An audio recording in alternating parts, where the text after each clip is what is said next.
سوال یہ کہ علی بھائی کی گفتگو سے لگتا ہے کہ علی بھائی اسلام چھوڑ کر مرتد ہونے والوں کی توبہ کے قائل ہیں. اگر ایسا ہی ہے تو پلیز اپنے اس موقع پر کوئی دلیل بھی پیش کریں. اچھا میں نے کہا شاید آپ کہیں گے اگر ایسا ہی ہے تو آپ بھی واجب القتل ہیں. ظاہر ہے یہ تو فوراً یہی فتویٰ آئے گا نا جی, سیدھی جی گل ہے. میرے بھائی جامعہ ترمذی میں صحیح سند کے ساتھ حدیث ہے کہ موت کے غرغرے سے پہلے پہلے توبہ قبول ہے. ٹھیک. اس کائنات کا سب سے بڑا جرم کون سا ہے؟ شرک. اور اللہ تعالیٰ سورہ الفرقان کی آیت نمبر 70 میں فرماتا ہے کہ اگر کوئی شخص شرک سے بھی توبہ کر لے ہم اس کے گناہوں کو بھی نیکیوں سے بدل دیں گے. میرے نزدیک مشرکی بھی توبہ قبول ہے, گستاخ رسول کی توبہ بھی قبول ہے. توبہ ہی کروانی چاہیے بجائے اس کے کہ آپ لٹھ لے کے ادھر مگر پہ جاؤ.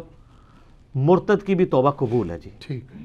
اور اس کے ثبوت میں ہمارے پاس وہ حدیث ہے سنن نسائی کے اندر صحیح سند کے ساتھ ہے, جو میں نے اپنے کربلا والے ریسرچ پیپر میں بھی ڈالی ہوئی ہے. سیدنا عثمان غنی رضی اللہ تعالیٰ عنہ کی شہادت کے اسباب کے حوالے سے. یہ تو جعلی اسباب بتاتے ہیں نا کہ یہ ایک عبداللہ بن سبا تھا, ٹھیک ہے جی, وہ ایک انہوں نے کریکٹر جو بعد میں آیا تھا سیدنا عثمان کے کھاتے میں ڈالا. عبداللہ بن سبا نہیں تھا, حضرت عثمان غنی رضی اللہ تعالیٰ عنہ کے کچھ گورنر تھے جو سبب بنے ان کی شہادت کا. ان میں سے ایک بندہ یہ بھی تھا جو ان کا رشتہ دار تھا. یہ سنن نسائی کے اندر انٹرنیشنل نمبر کے مطابق 4072 4074 حدیث ہے. شیخ البانی شیخ زبیر علی زئی دونوں نے صحیح کہا ہے کہ سعد ابن ابی وقاص کہتے ہیں فتح مکہ کے موقع پر نبی علیہ السلام نے سب لوگوں کو امان دے دی جنہوں نے کلمہ پڑھ لیا, مگر 4 مردوں اور 2 عورتوں کے متعلق فرمایا کہ وہ غلاف کعبہ میں بھی چھپے ہوں ان کو قتل کر دینا.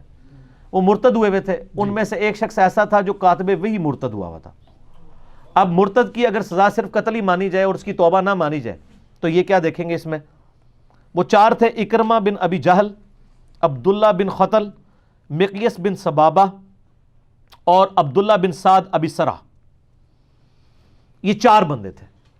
فرمایا غلاف کعبہ میں لپٹے ہوں ان کے لیے کوئی معافی نہیں. اگر یہ کہیں بھی نہ کہ ہم واپس آتے ہیں, ان میں سے اگر واپس آنے والے تو یہ آخری تھے, اسلام قبول کرتے ہیں تب بھی ان کو نہیں معاف کرنا. ایک یہ تھا عبداللہ بن سعد بن ابی سرح. یہ سر حضرت عثمان کا رشتہ دار تھا رضی اللہ تعالیٰ عنہ اور کاتب وہی تھا, حضور کی وہی لکھتا تھا, پھر بھی مرتد ہو گیا. تو بہت بڑا مجرم تھا یہ. بخاری مسلم میں حدیث ہے کاتب وہی تھا, وہ جب مر گیا تو نبی علیہ السلام فرمایا کہ زمین اسے قبول نہیں کرے گی. اسے دفناتے تھے, زمین باہر اٹھا کے پھینک دیتی تھی. کتنی دفعہ اوپن مجمع میں دفنا ہے. ظاہر ہے حضور کی نبوت اسٹیک پہ لگ رہی تھی اس کی وجہ سے. وہ کہتا تھا یہ تو جاہل ہے, میں جو لکھ دیتا ہوں وہی ہوتی ہے. تو پھر اللہ نے پھر وہ اپنا معجزہ یہ اوپنلی لوگوں کو دکھایا کہ کاتب وہی اگر مرتد ہوا ہے تو اس کے ساتھ پھر یہ ہوگا. تو حضرت معاویہ کاتب وہی تھے یا نہیں تھے یا کس قسم کے کاتب وہی تھے وہ میرا کلپ الگ سے ہے, وہ آپ دیکھ لیجئے گا, ٹھیک ہے. آج میں اس طرف نہیں جاتا.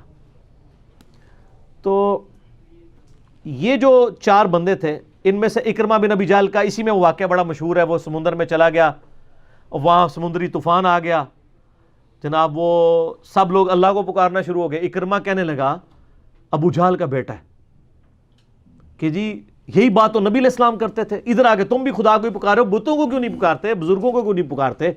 انہوں نے کہا بزرگ نہیں ادھر کام آمد ہے, اے اللہ ہی بچاندہ ہے. ظاہر ہے جی.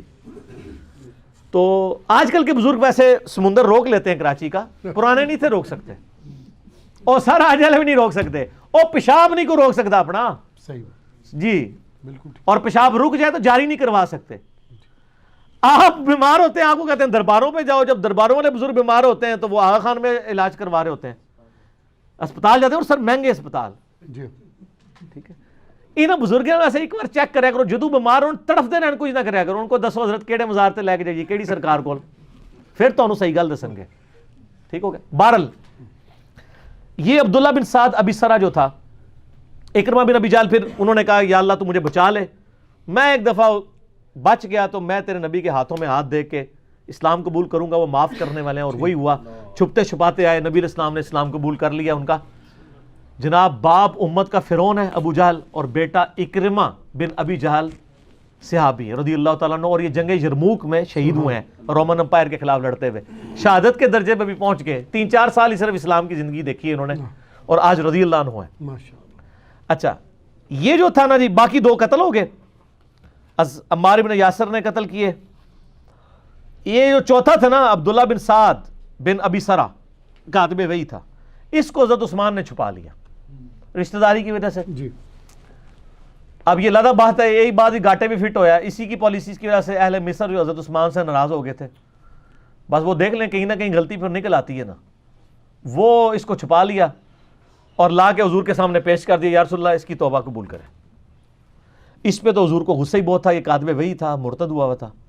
آپ نے اپنا چہرہ انور جو ہے نا پھیر لیا, دوسری بار, تیسری بار, پھر الٹیمیٹلی چوتھی بار نبی علیہ السلام نے کہا چلو ٹھیک ہے. جب وہ چلے گئے تو آپ نے صحابہ سے کہا کہ تم میں سے کوئی ایک بھی شریف آدمی نہیں تھا کہ وہ دیکھ رہا تھا کہ میں اپنا چہرہ پھیر رہا ہوں تو اس کی گردن اتار دیتا, اس کی توبہ تو نہیں قبول کرنی تھی. تو صحابہ نے کہا آپ ایک دفعہ آنکھ سے اشارہ کر دیتے نا, میں یوں کر کے پھر تک وسیع کرتے. تو آپ نے میں نبی کے لیے شایع نہیں کہ وہ آنکھ سے اشارہ کرے, نبی کے اخلاق ایسا نہیں ہوتا. بعد عثمان نے اس کو بچا لیا, آپ نے توبہ قبول کر لی اس کی, اور بعد میں جو کچھ ہوا وہ ایک علیحدہ معاملہ ہے. بل یہ اسلام پہ خود قائم رہے ہیں, یعنی آخری وقت تک. ان کی پوری ڈیٹیلز آپ کو خلافت و ملوکیت میں ان کو ڈسکس کیا ہے مولانا مودودی رحمہ اللہ نے, اسی شخص کو. عبداللہ بن سعد ابن ابی سرح رضی اللہ تعالیٰ عنہ صحابی ہیں اور بڑے اچھے مسلمان بعد میں ثابت ہوئے ہیں سوائے چند ایک چیزوں کے. اور یہ پھر آپ کو پتہ ہے حضرت عثمان کی شہادت کے بعد حضرت معاویہ کے ساتھ بھی لگ گئے, پھر حضرت معاویہ کو بھی یہ چھوڑ گئے آخری وقت میں, لیکن بہت آخر میں جا کے ان کو پتہ چلا کہ یہ تو گیم ہی کچھ اور ہو رہی ہے.